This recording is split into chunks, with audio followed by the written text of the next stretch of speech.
Hello folks, welcome to Netcruzer RC. Just on my way to go to the RC track actually. This is the ElectroSport RC that I used to race every Wednesday night at. Now they're still doing it, but I have not raced it all this season. It's their Series 1 2024 tally tonight. The thing that's been the newest car on the racetrack this year, and the thing that's been doing pretty well in the points, is the new Associated B7D. I'm gonna go there, get some video of those guys, these new B7s, just talk to them about what they've done to them and get some video of it on the track. So let's go there and check it out. Alright, I'm at ElectroSport. This is their finale. They're just in the middle of a four-wheel drive round right now. Going around anyway. Everyone's still been busy on one of their runs. I just want to get a look at some of the B7s later when they're on a break.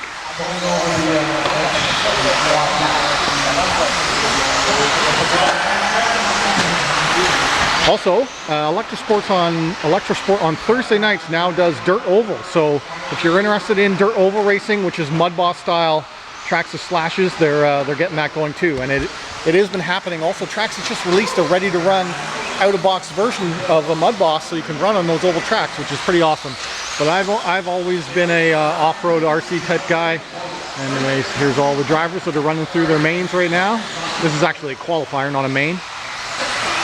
And we'll get some info on the new buggies that came out this year soon. These are four-wheel drives on the track right now. Alright, I just caught Chris Knapp here. This is his first day out with his brand new Associated B7. So this is what I was talking about. This is the new car that's on the field this year, and it's been doing very well. So initial impressions, first time out with it. What do you think? I'm already faster than my other car. Really? Yeah. This is he was diehard TLR for so long, and went for a change. This was a brand new build, so this is literally his first time out tonight. Yep, first run. Did you make any changes to the setup, to the kit setup? No, it's pretty well stock. And for tire wise, I'm running Ghost Tread in the rear, Ellipsis Silver. Yeah. Oh, silver, eh? Silvers, yeah, very soft. Yeah. And on the front, I'm running a Bald Eagle, so a full slick in the front. Who makes Bald Eagle? Proline. The rear is an Ellipse, J Concepts Ellipse in silver. Exactly. The front is a MC Compound Bald Eagle. Yep. And then I have a Surpass V5R, similar to my on-road setups. Yeah. And that's an 8.5. Okay, 8.5 motor, and you're running a Hobby Wing stock spec? XR10. And I've upgraded the capacitor. Shorty servo, you left the stock servo mount in place. Yep. And pretty much the only thing I upgraded was the servo horn. I went to the aluminum horn. Oh, right on. Did a normal one fit, or do you have to buy something special? That was part 1370. Okay. I think it was like 20 bucks. So, and that's all done. Everything else is stock. Yeah. So. Chassis protector or no? Yes, I did. Yeah, I put the stock. Oh, sorry, you're charging. Yeah. No, that's okay. Yeah, I bought the same one. It's a good looking. It's a good looking. Yeah, protector. I actually like it. The color combo. I did. I just screwed up your charger. Cell air. So you have to reset. It was 8.4 anyway. That's fine. We're good to go. And the one change over the B6.3 to the B7 is that this front guard is now just clipped on. Did you add glue or anything to it? No, and there's nothing. And so far it hasn't popped out on me. But a lot of, I think 3 or 4 of the guys that are running this out of the 7 of us, pop straight off if you take a hard landing there. So a lot of them are just putting two little dabs of shoe glue. So the thing I love about the Associated design is that they put in the shocks behind the tower, so that you can already tell this is like its first night out. You can see that it has been upside down already a couple times, and it's totally saved the shock caps. Like that is the best feature of these AE cars, or design change that a lot of the cars don't do, is the reverse shock position. I do like it a lot. Yeah, and I would say driving experience wise, the biggest thing I'll notice and compare it directly to, I have the 22 5.0 Elite, and there's way more cornering speed in this.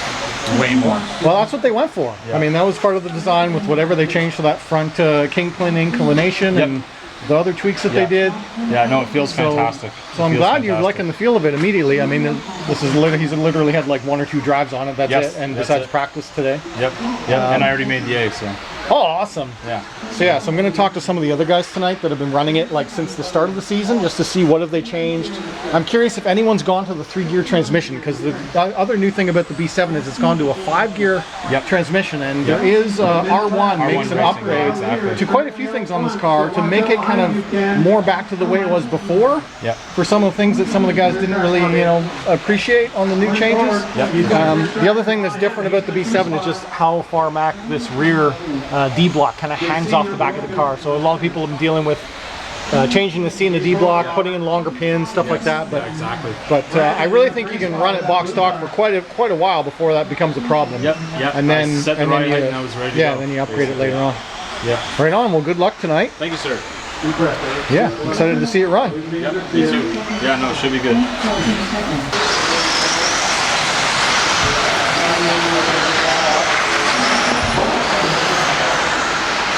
All right, where's Mr. Knapp here with his new, here he is. So this is the first guy I interviewed, Chris Knapp. This is his new B7. We're gonna watch him going around a little bit. He's currently in the B group.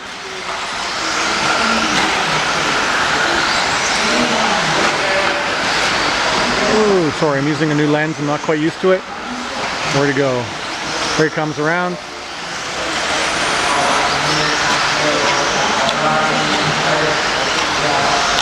So this track doesn't have a lot of big air, but it has a lot of nice little rhythm sections that really rewards hitting it smooth and consistently. And as you've seen just from probably a couple of the clips, it's easy to unsettle the car and then get into a weird cartwheel scenario. But if you're smooth and consistent, and you hit your lines and you tuck in around a lot of the corners, you can make some really nice lap times. This new B7 is looking pretty good. Oh, there was a mistake. But it recovered nicely.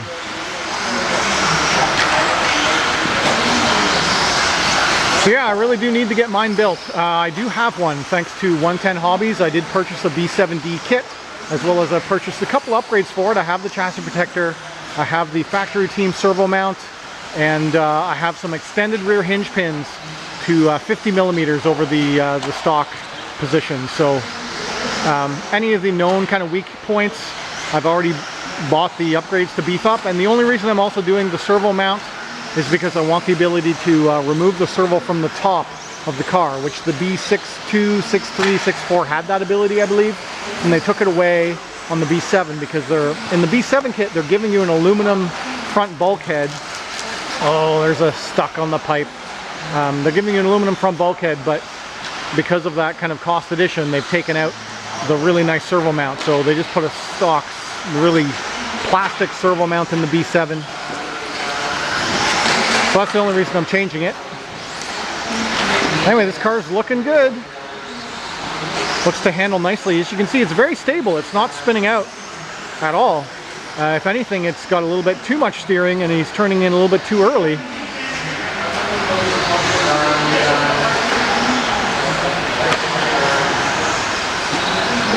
All right, that's his qualification done. All right, time to stick a camera in the face of the guys who are running B7s. This is going to be a B7 video. You've been running it all season, right? Have you made changes, or are you covertly not going to disclose that you're now an associated guy? Whatever Brian said, I did it. I haven't talked to Brian yet. So I haven't talked to any of the veterans who've been running it all year. Have you made changes to it, or do you let Brian tune it? Are you doing what Ray Monday does in Australia? Yeah, you're just following the Ray Monday setups? Because they're on low grip and right. Done anything like the 3-gear transmission or anything wild yet like that? No noise, no failures, the C block is fine. You're all on stock blocks and pins? Yeah, no one's broken anything. No noise from the transmission. Yeah. They built nice. Yeah, looking good. Clean. You're always pretty clean on the wiring, more clean than me for sure. Did you actually cut down any, or are you still just kind of, no, you didn't. Cheated, because it's brand new. I didn't go in and do surgery. No, but what about the servo? Did you shorten the servo one? I can't remember if I did or not. Or is it one of the plugs? It looks shorter. Yeah, you must have. You must have shortened your servo one. I don't think I shortened. Yeah. I moved that there. It was getting hit counts, but. And even, you know, I'm surprised and happy to see that almost everyone's still running this stock associated battery mount. They took them a decade to upgrade it, but people are actually sticking with the stock one. That was all I needed to buy the car. Yeah, that's the only upgrade you need to do it. Yeah. And I was talking to Knapp about this. Have you had that pop off on you at all? Because there's no hardware holding that in anymore. Yeah, no, I haven't had to pop off. And it's taken some good hits, I can see, but that's good. That's why they do that. That's why it's on the shocks are on the back. I think some of the guys are putting a bit of shoe-doo on it. Yeah. For insurance. Are you running a chassis protector? ProTech, all right. Yeah. And aluminum horn, eh? Okay. Yes. Yeah. Other than that, it's 8.5 as well. They're doing the friggin' on Naps on an 8.5. Probably most of the guys are. Yeah, I think everyone's on 8.5. Yeah. When are you coming back? Next week. We'll see. I got to build my car first. It's still not even built yet. It's still sealed in the box. Here comes Joel. Here comes Joel with his B7D.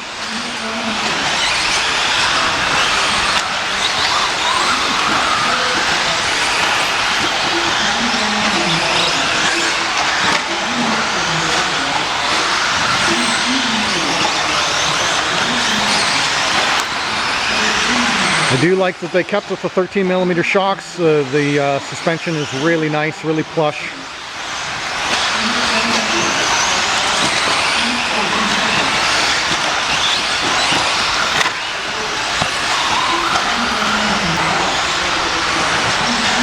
This one's also a B7D. Ooh. There are a lot of them. For being a brand new car, there's actually quite a few. Probably a quarter of this grid is B7Ds in the A group. Everyone loves a new car. It really opens up the wallets. As you can see, this bright yellow one coming around. Look who it's sponsored by on the side. It's just really funny. Can you see it? Could you see it?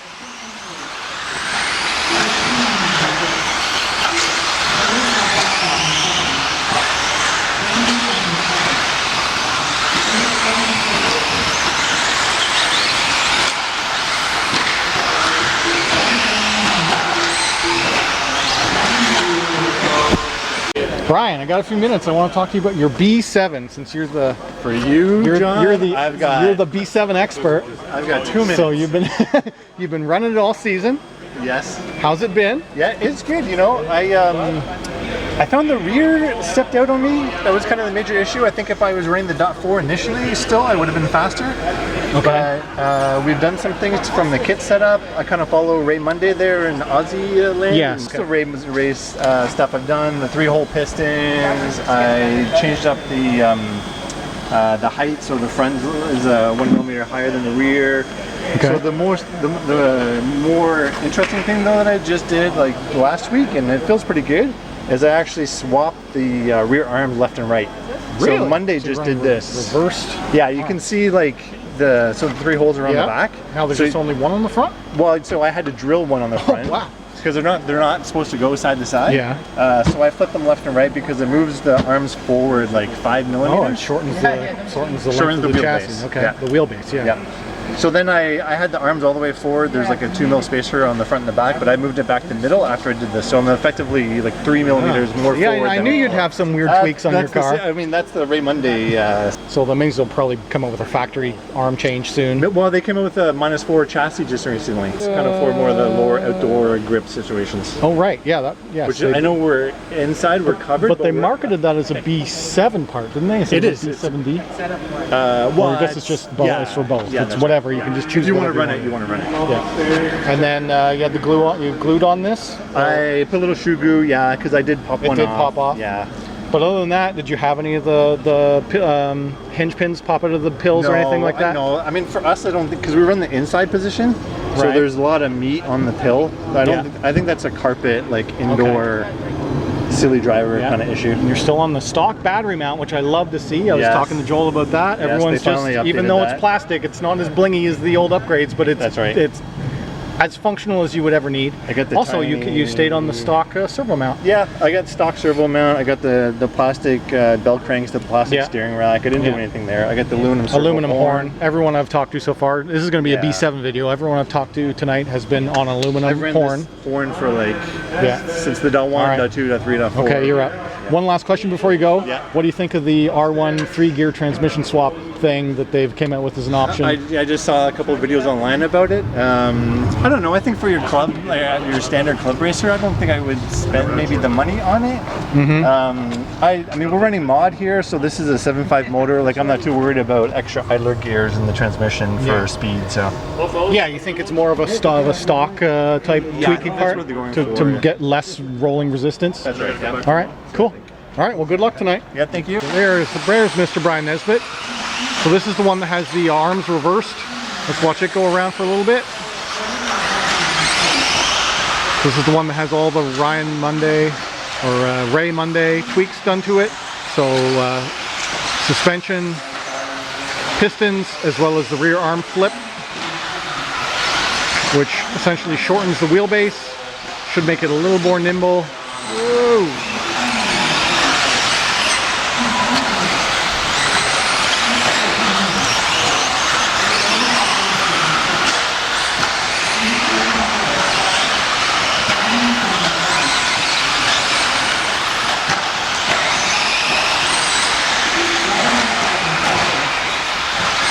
Nice tight lines by Brian. You see how well he's hugging the pipe on these apexes of these corners. Doing a really nice job. Nice and clean so far.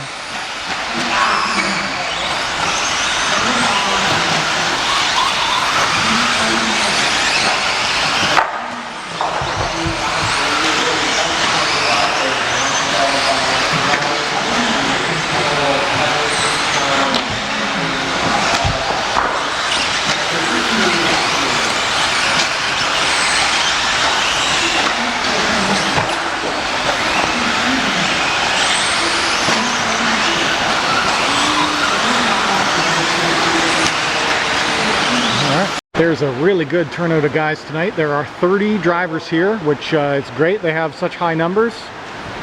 So yeah, there's 30 drivers here tonight. I'm going to track some of the new B7Ds around. Here comes Dara Slowey with his new B7D. We didn't have an interview with him, but he didn't run anything different than what Brian was, or Joel. Besides some minor changes. Actually, sorry, Brian had the reverse flipped arms. I don't think Dara did.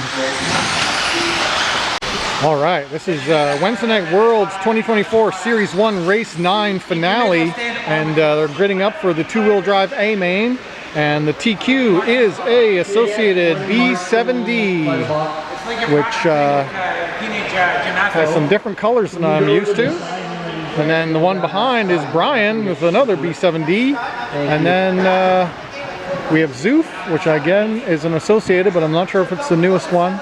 And then the high-vis yellow with the blue wheels is another B7, and then another B7. Almost the whole front of the grid is all B7s. Alright. Here we go. Two-wheel drive A, start. Drivers ready. Marshals ready. At the sound of the tone in less than 5. Here we go. Two-wheel drive A main. Oh, Joel gets it wrong.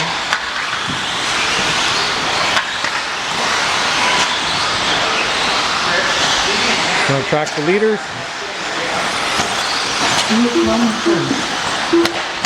No change to our top 4. They're all battling it out. Looks like Ryan has made up 3 spots already. The TQ is still holding the lead. B7, B7, B7, B7. All B7s, these top 4. Dara is already trying to check out in front. Open the gap. Ryan Hurst in second. Position first. John Bernard in fourth. Dave Seaman in fifth. Joel Wazowski in sixth. Steve Stevens seventh. Brian Judgman in eighth. I see the battle right now between 1, 2, 3, 4 between Dara, Brian, Zeus, and John. Ryan Hurst in second. All of them within a couple of seconds. Whoa, little spin out. Little loss of traction there. Dave Seaman in fifth. Steve Stevens sixth. Brian Judgman in seventh. Joel Wazowski in eighth.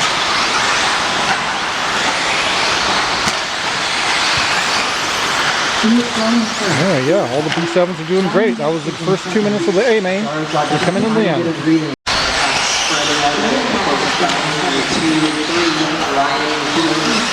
the leader, holding on to the lead. No big mistakes yet by Dara with his B7D, and he is not running the flip rear arms. He is on a mostly a stock build setup, except for the he's got the Ray Monday kind of setup, but he's not doing anything crazy for swapping arms around or shock packages. Fun.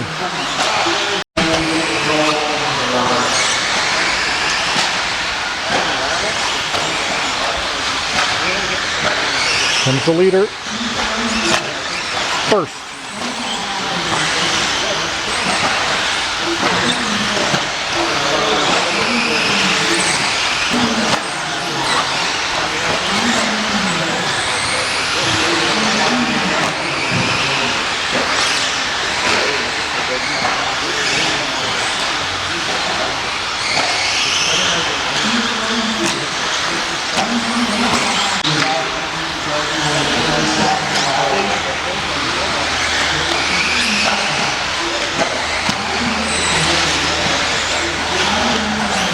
Here's Brian with the B7D with the flipped rear arms and the two-wheel drive A main.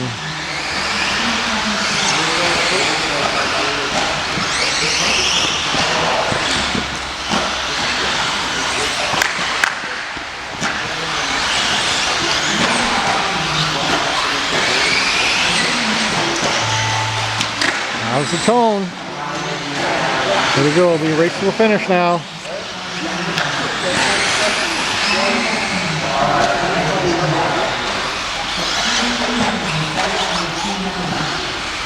All right.